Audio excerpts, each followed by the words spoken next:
What? Frank, are you sabog ba? Let's eat na nga. Tama na. Tama na ang naiinis na ako, Frank. Tama ng pagpapanggap na totoo tong lahat at bumalik ka na. Go where ba? Sa ospital? Anong gagawin ko doon? Anong gagawin natin doon? I'm completely fine. Bumalik ka na sa ospital kung nasan ka dahil tatanggalan ka na ng life support. Life support. Gosh! Nagpapatawa ka ba? Come on, Frank. Frank? Frank? Frank! Stop this. It's not funny. Frank! Who are you? Why do I look like you? Why do you look like me? Frank! If you're franking me, just stop this, okay? It's not funny. Nasaan ka na, Frank? Zani. Frank! Zani, I am you 10 years ago. What? There's no Frank here. You have no family and friends here. Shut up. I don't understand, okay? I don't understand. I don't even know you. I don't know if you're real. Just... Where's Frank? Zani, it's all in your head. You just made this up. 10 years ago, nagpumulit kang umuwi mag-isa. Ihahatid na kita. Hindi na, mahal. I can handle myself. Tawagan ko na lang yung driver mo. Just continue playing with your teammates and enjoy, okay? Zani! Bakutob ko eh. Shh! I'm a strong, independent woman. Kaya kong umuwi mag-isa. Zani! Gutom lang yan. I'll make it up to you. Malapit naman na yung 21st birthday ko eh. Makakapag-date na tayo, tapos makakapag-roam na tayo. Fine. Basta mag-ingat ka, okay? Tawagan mo agad ako. Update mo ako, okay? Love you! After your conversation with Frank, lumabas ka ng school, tapos bigla ka nabunggo ng van, tapos na-comatose ka. Simula nun, pag-alagala na yung kaluluwa mo. Hindi ka papatay, pero hindi ka rin buhay. Yung damit mo, hindi yung suot mo 10 years ago bago ka na-aksidente. You never changed. Hindi humahaba yung buhok mo, hindi humahaba yung mga kuko mo. Walang nagbabago sa features ng mukha mo. Your soul got lost and you created this fake world because you miss your friends, your family, and your boyfriend. Wala kang kinakausap kung hindi yung sarili mo. You've been wandering as a lost spirit. You fail to realize na may kailangan ka pang balikan. Have you seen yourself?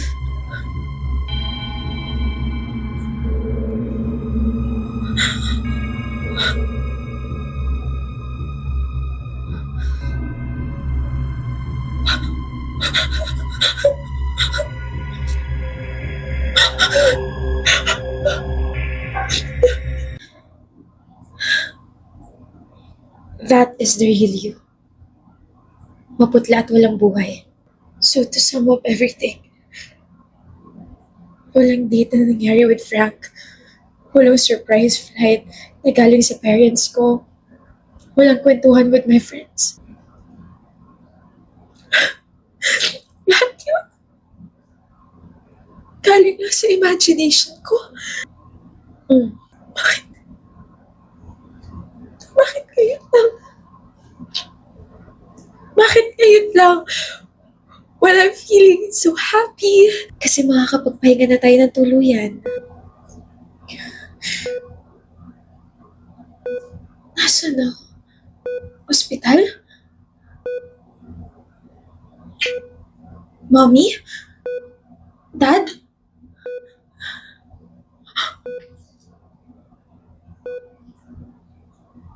Ako ba yan? 10 taon na simula nung nabangga siya ng van. 10 taon na rin siya hindi nagkikising. Pakiramdam ko hirap na yung anak natin. Nahihirapan na rin tayo, mahal. Dapat nung sinabi ng brain dead na siya, dapat pinakawalan na natin siya nun. Tayo na lang din yung naniniwalang magkikising pa siya. Yung boyfriend niyang si Frank, napagod din sa kanya tapos kayo may fiancé na siya. Si Olivia, yung kaibigan ng anak natin. Tapos yung ibang mga kaibigan niya, they already moved on. Yung mga relatives natin, okay na sila. Tapos tayo. Nangangarap pa rin tayo magising siya. Baka pwede na natin siyang pakawalan. Nilaban naman natin, di ba? Hindi naman natin siya pinabayaan. No! No! Nandito ako! I'm right here, Mommy! I'm right here, Dad! I'm sorry, anak. We're very sorry. We know you'll be in good place. No! Nandito pa ako. I'm still here, Mommy. Dad.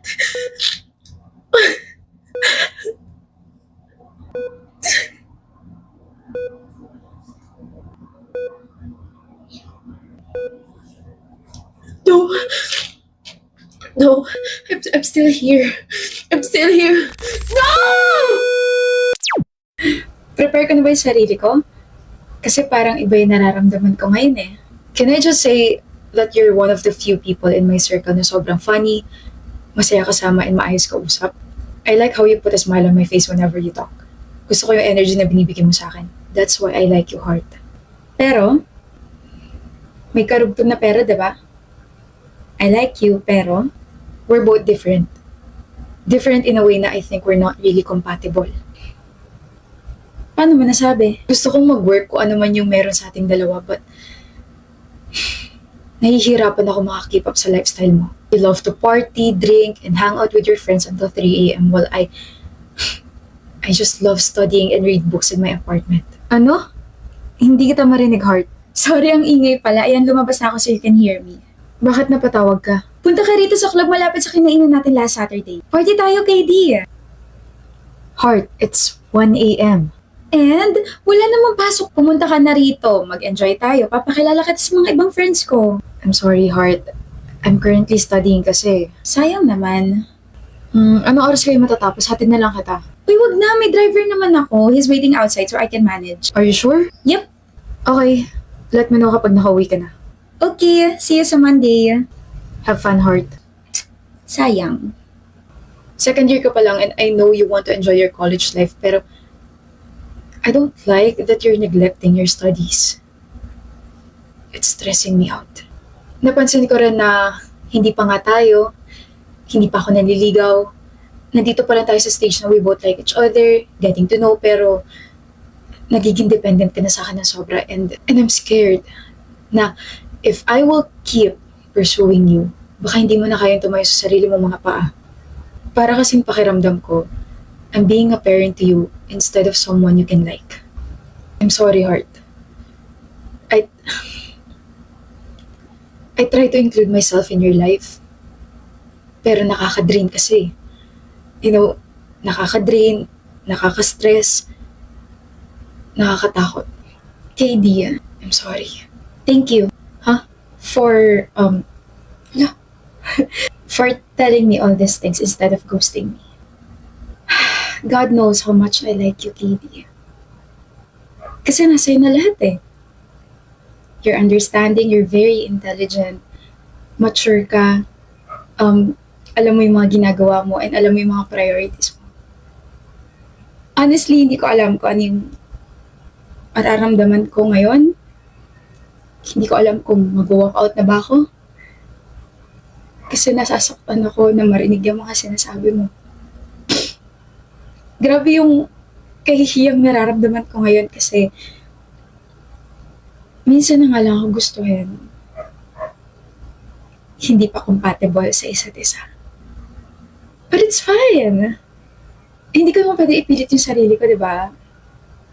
Kasi ayoko naman magmukhang tanga.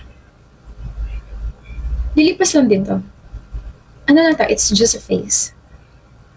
But I really, really appreciate na sinabi mo lahat ng mga to.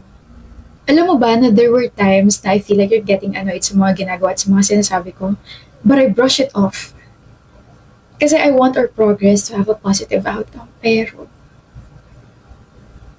wala eh. I guess hanggang dito na lang. I will still support you, Heart. I will still cheer for you. Ayoko. Wag. Kasi kapag ginawa mo yun, I'll start crawling back to you. Ganon kita kagusto, KD. Kaya huwag mo gagawin yun, ha?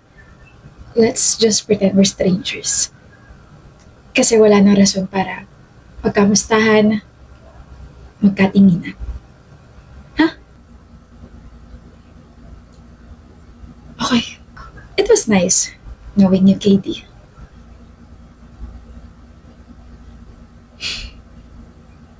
Likewise. Alis na ako.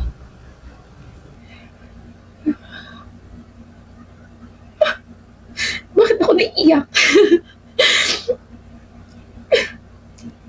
Hindi naman naging kami. Oh my gosh.